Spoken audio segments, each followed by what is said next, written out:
This is the story of Zekoya Johnson Echols, who was killed by someone who was very close to her. She never thought this would happen to her, but unfortunately she was shot in her abdomen unexpectedly because she was innocently dancing with a man who isn't her husband, and also for some other domestic arguments. At 10 a.m. on October 26, 2024, a dash camera footage from a hardware store on Park Place Avenue shows a silver sedan lurching across the asphalt, veering through an iron fence, then slamming into a brick outbuilding. Inside that car was 36-year-old nurse Zekoya Johnson Echols, mother, friend, daughter, and only minutes earlier, the target of a single gunshot. She never reached the hospital she was trying to save herself in. Instead, she became Hattiesburg's latest homicide statistic. How does a routine Saturday morning end in such sudden brutality? And at the hands of the man who once vowed to protect her? Before we get too deep, please remember to like, comment, and subscribe if you find value in these discussions.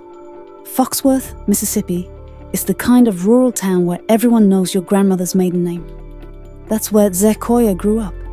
Class of 2006 at West Marion High, the girl who volunteered at blood drives and stays late to clean up after pep rallies. Friends recall that she was loving, playful, fiercely protective of her kids.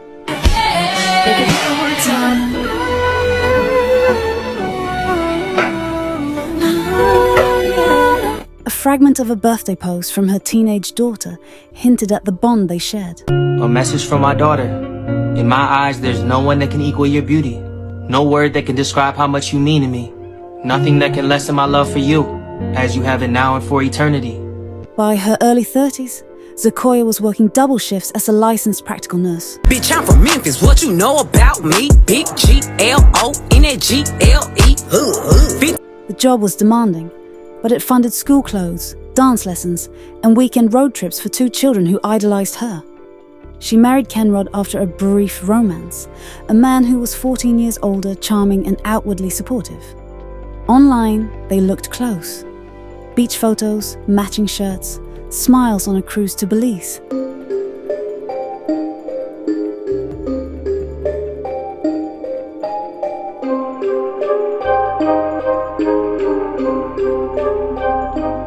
And a proposal that looked like forever. Behind closed doors, Kenrod's mood could flip without warning. He scanned Zekoya's calls, questioned her work hours, and rejected her friends. The last spark came when he viewed a social media video of her sharing a quick dance with another man at a lounge off US Highway 98.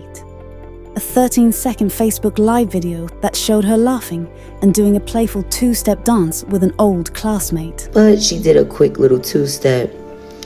It wasn't too close. She didn't have her body pressed against his, but she did dance with him a little closely. Kenrod replayed the clip over and over again until he had allowed jealousy eat him up in the worst way. To outsiders, it looked harmless. To Kenrod, it felt like betrayal. On October 26th, he demanded her phone, searched for more proof, and accused her of cheating. She refused. There. Voices rose in an argument, and without any warning, he shot her. One bullet that changed everything. The bullet entered Zekoya's right abdomen and severed a major artery and exits through her lower back. She staggered outside, barefoot, holding her car keys. She climbs into the driver's seat, starts the engine, and floors the accelerator toward Merritt Health, 6 blocks northeast. She was losing a lot of blood, and that possibly blurred her vision. On high speed, her car drifts left, mounts the sidewalk, and plows through the fence. Airbags deploy, but the impact is secondary. She was already slipping away. Officers responded around 10 a.m. to a report of an accident on Park Place Avenue where an individual had wrecked into a building. They arrived within minutes. At first, they thought they faced a single car accident, until a paramedic spotted the bullet entry wound. She was declared dead at the scene and was confirmed to be 36-year-old Zekoya Johnson Echols. Detectives quickly taped off the street, photographed blood inside the cabin, and sent the body to the Mississippi State Crime Lab. While officers collected evidence, dispatch received a call from Kenrod, her husband.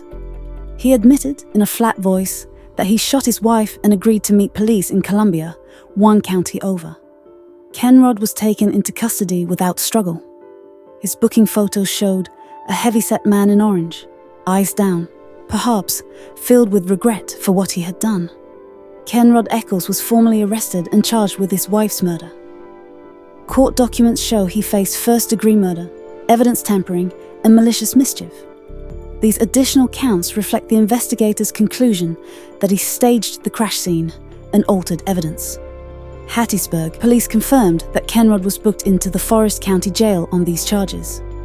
At Kenrod's arraignment in Hattiesburg, the judge set bond at $800,000, underlining the gravity of the accusations.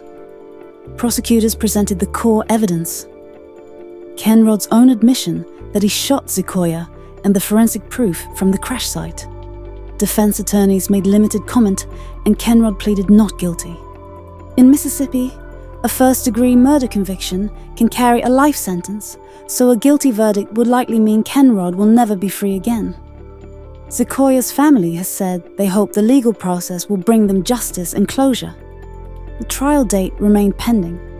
The Echols children might someday testify about life inside that house. In the days after her death, Zikoya's family and community gathered to mourn and remember her. A homegoing service in Columbia was attended by dozens of mourners who shared memories of her warmth and kindness. You got me saying, I miss you, I miss you. Local news crews covered the funeral, where friends spoke of Zekoya's bright smile and generous spirit. One longtime acquaintance said Zekoya always helped others when they were having a tough day, whether at the hospital or in their neighborhood. That evening, candlelight vigils and gatherings were held at local churches, as people collectively grieved how someone so compassionate could fall victim to intimate violence. The community has honored Zikoya's memory by acting on the things she cared about. Neighbors established a fund for her 2 children to help pay for their needs and education. Some of Zikoya's co-workers volunteered extra shifts at the hospital to cover for her absence, a silent tribute to her dedication. A group of local mothers donated books and toys to the children's ward where Zikoya used to work, giving gifts in her name. In many conversations, people emphasize that being kind and giving to others is the best way to keep Zikoya's spirit alive. Zikoya's story also became a public lesson about domestic violence. Advocates pointed out that jealousy and anger can hide behind a calm facade.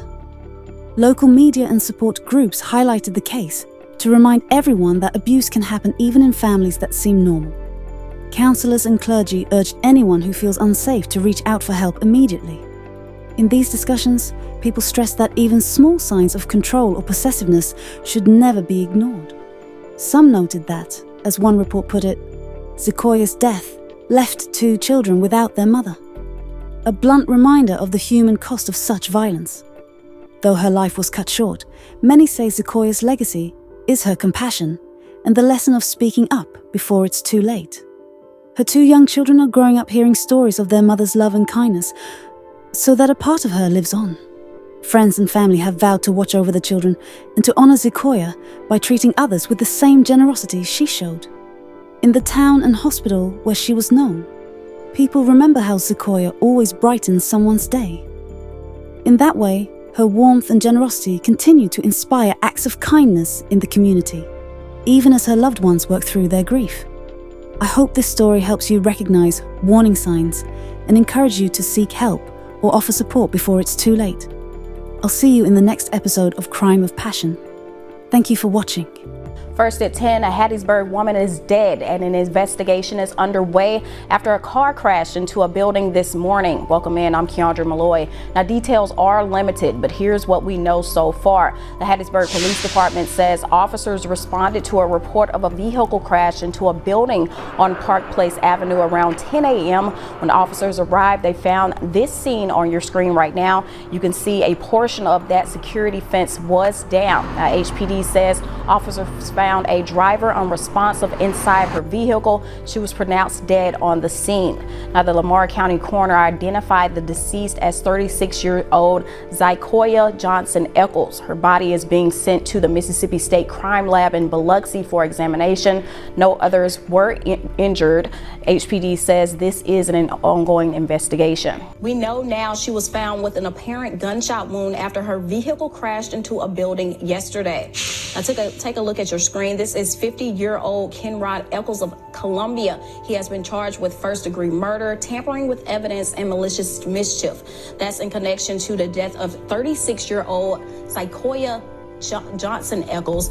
The Hattiesburg Police Department says Kenrod and Zikoya were married. Lamar County coroner confirmed Zikoya's identity last night and says her body is being sent to the Mississippi State Crime Lab in Biloxi. Now, here's what we've learned so far about the shooting. This is the video of the scene on Park Place Avenue, where HPD says officers responded to a report of a vehicle crashing into a building Saturday morning. Now, originally, Hattiesburg police said Zikoya was found unresponsive in her vehicle and pronounced dead on the scene. Today, HPD confirmed she was found unresponsive with an apparent gunshot wound to her abdomen. Authorities say Kenrod contacted them shortly after her body was found, admitting to his involvement in the shooting. Now, HPD says this is an ongoing investigation.